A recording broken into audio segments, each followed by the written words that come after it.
छात्रों, आज हम विकासवाद के बारे में चर्चा करने जा रहे हैं, जो आपके पाठ्यक्रम में सम्मिलित है।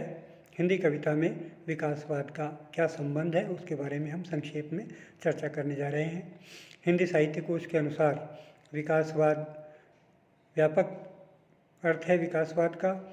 वह मत है जो प्रस्फुटन, व्यक्तिकरण, विकास में विश्वास करता है। आधुनिक विज्ञान से ही नक्षत्रों, समाज, प्राणियों तथा भाषा, धर्म, परंपरा और आदर्शों का विकास का ज्ञान जहाँ प्राप्त होता है, किंतु सामान्यवाद या सामान्यतया यूँ कहें कि विकासवाद शब्द का प्रयोग वनस्पति और प्राणी वर्ग के संबंध में किया जाता है। वस्तुतः विकासवाद एक यथार्थवादी तथा भौतिकतावादी दर्शन है, जिसमें मनुष्य की उपलब्धियां और हताशाओं का अधिक महत्व होता है। विकासवाद जीवन के आगे बढ़ने का विरोध नहीं करता है, क्योंकि विकास की प्रक्रिया में ही वह यहाँ तक पहुँचा है। विकासवाद का सिद्धांत है वो सबसे अधिक प्रसिद्ध इसके दार्शनिक जो हैं वो नीत्शे हैं। उन्होंने करुणा, बंधुता, प्रेम आदि के पुरातन मूल्यों का अवमूल्यन करके जीवन संघर्ष में विजयश्री प्रदान करने वाले क्रूर एवं निर्मम गुणों को विकसित करने पर बल दिया है।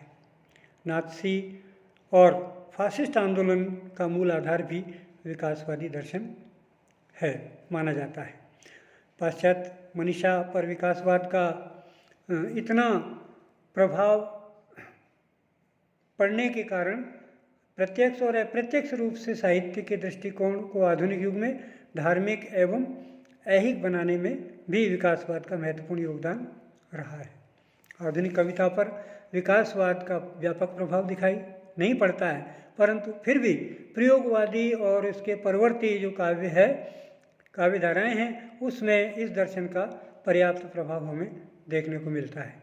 मुक्तिबोध के अतिरिक्त अन्य कवियों की कविताओं में विकासवाद का प्रभाव परिलक्षित होता है।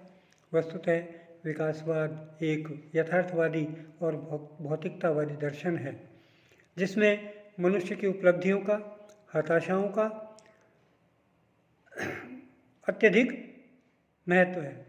कुंवर नारायण द्वारा रचित आत्मजयी में विकासवाद के प्रभाव को हम स्पष्ट रूप से देख सकते हैं। एक उदाहरण आपके सामने है।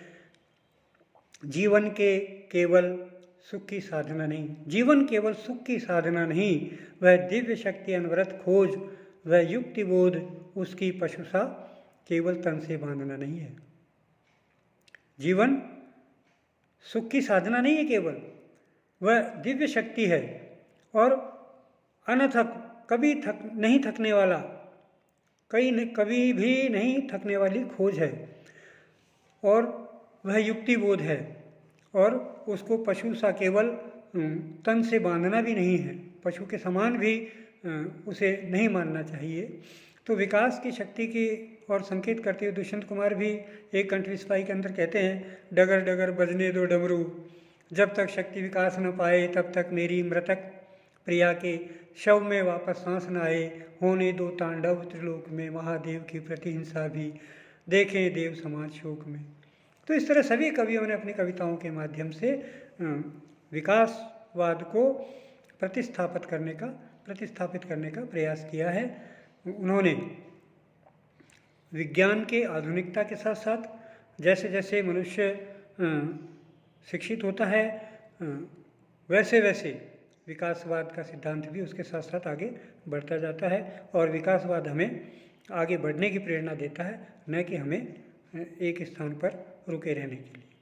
तो ये विकासवाद है जो हिंदी साहित्य की प्रमुख कविताओं में भी हमें यत्र तत्र देखने को मिल जाता है। तो विकासवाद की अवधारणा साहित्य में भी प्रस्तुत हुई है, उपलब्ध हुई है, चाहे वह भौतिकतावादी दर्शन के रूप में हो, चाहे यथार्थवादी दर्शन के रूप में हो, या किसी और रूप में हो। तो विकासवाद हमें हमारे काव्य साहित्य में स्पष्ट रूप से देखने को मिलता है। जैसे जैसे मनुष्य का विकास हुआ है, मनुष्य ने उत्तरोत्तर प्रगति की है, उस प्रगति को हमारे काव्य साहित्य ने भली भांति रूपायित किया है। और यत्र तत्र हमारे मानव जीवन के विकास के जो चरण हैं वो हमें आधुनिक काव्य साहित्य में देखने को मिलते हैं। निराला की वह तोड़ती पत्थर से लेकर के और बाद के कवियों ने छोटे छोटे विषयों को भी अपने साथ में उनके ऊपर अपनी लेखनी चलाते हुए और आम आदमी से संबंधित काव्य का सृजन किया है। वो ये सब विकासवाद का ही द्योतक हैं, विकासवाद के प्रतीक हैं या विकासवाद को आगे बढ़ाने में अपना महत्वपूर्ण योगदान देने वाले हैं। धन्यवाद।